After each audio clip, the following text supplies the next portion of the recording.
इसे कहते हैं मुश्किल एमसीक्यू। एमसीक्यू क्वेश्चन हमेशा आसान हो जरूरी नहीं है, तो एक अच्छा सा बेहतरीन सा क्वेश्चन देखते हैं, जरा देखें क्या है क्वेश्चन। तो देखिए आपके फॉरफीचर से रिलेटेड ये क्वेश्चन है, लेकिन फाइनली क्या मांग रहे हैं कि हाउ मच अमाउंट, कितना पैसा ट्रांसफर किया जाएगा आपका बैंक अकाउंट के अंदर। तो देखिए आपको पता होना चाहिए कि फॉरफीचर की जो एंट्री होती है उसमें तो बैंक अकाउंट का कोई काम नहीं होता, उसके अंदर तो शेयर कैपिटल डेबिट होती है, कुछ फॉरफीचर क्रेडिट और कॉल्स इन एरियर्स को क्रेडिट करते हैं हम, तो उसमें कोई बैंक अकाउंट का काम नहीं है। बैंक अकाउंट यूज होता है री इशू की एंट्री में, और री इशू की एंट्री के अंदर कितने में शेयर इशू किया जा रहा है, फाइनली कितने में शेयर री इशू किया गया है, ये आता है हमारे बैंक अकाउंट के अंदर। मेरे बाबू ध्यान रखिएगा। तो जरा आराम से, क्वेश्चन में सीधे तौर पर कुछ भी नहीं बताया हुआ, बड़े आराम से सिस्टमैटिक वे में आपको पता करना पड़ेगा। तो देखिए इनिशियली क्वेश्चन के अंदर 2000 शेयर फॉरफिट होने के बारे में बात कर रहे हैं, और फाइनली री इशू किए जा रहे हैं सिर्फ 500 शेयर। तो देखो आपको फाइनली पता करना है बैंक में कितना पैसा गया, तो 500 शेयर जो री इशू है वो कितने पर री इशू है। तो देखिए जो शेयर्स हैं वो फुल्ली पेड है, दैट मींस अगर मैं बात करूं कि कितने के शेयर है, कितने का शेयर है, तो 500 इंटू 10, फुल्ली पेड का मतलब ओरिजिनल वैल्यूएशन, तो कितने का शेयर है,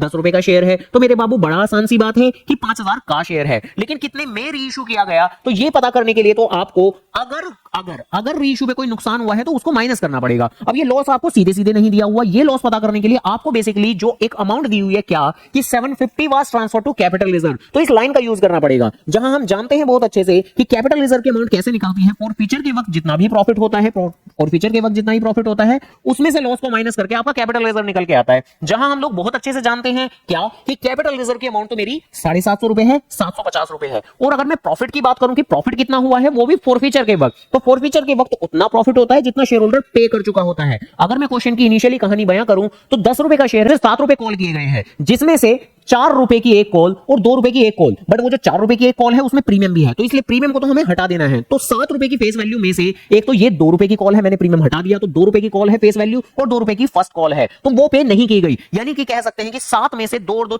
4 रुपए पे नहीं किए, तो पे किया कितना, सिर्फ 3 रुपए। तो 7 में से 4 पे नहीं किया तो 3 रुपए पे किया, तो 500 शेयर्स के हिसाब से ही हम क्वेश्चन करेंगे, 3 रुपए पे किए तो इतना हमें फायदा हुआ होगा। तो अल्टीमेटली यहां से सबसे पहले आप लॉस की अमाउंट पता कर लेंगे, लॉस उठ के आपका उधर चला जाएगा, और ये जो 500 इंटू 3 1500 बनेगा, 1500 में से 750 एडजस्ट करके रिमेनिंग 750 ही आएगा आपका। एंड नाउ ये जो लॉस है इसको मैं इधर ट्रांसफर कर देने वाला हूं 750 रुपए, तब जाके हमें पता लगा कि 5000 के शेयर 750 के नुकसान पे इशू किए गए, यानी कि 4250 में इशू किए गए। अनदर ट्विस्ट कि माना क्वेश्चन के अंदर ओरिजिनली फॉरफिट हुए थे 2000 शेयर, मैंने यहां पर प्रॉफिट सिर्फ 500 शेयर्स का ही लिया है, तो क्योंकि रीइश्यू सिर्फ 500 शेयर्स के ही हुए हैं, तो इसलिए वो वाली बात हमारे लिए इररिलेवेंट हो जाती है कि कितने शेयर फॉरफिट हुए थे। तो इसलिए एंटायर क्वेश्चन में हमने जो भी सोचा, जो भी किया, सब कुछ 500 शेयर्स के हिसाब से ही किया। तो क्वेश्चन सीधा बिल्कुल नहीं है, आप भी सीधे मत रहो, थोड़ी टेढ़ी चीजें भी करो और थोड़े टेढ़े यानी स्मार्ट बन जाओ।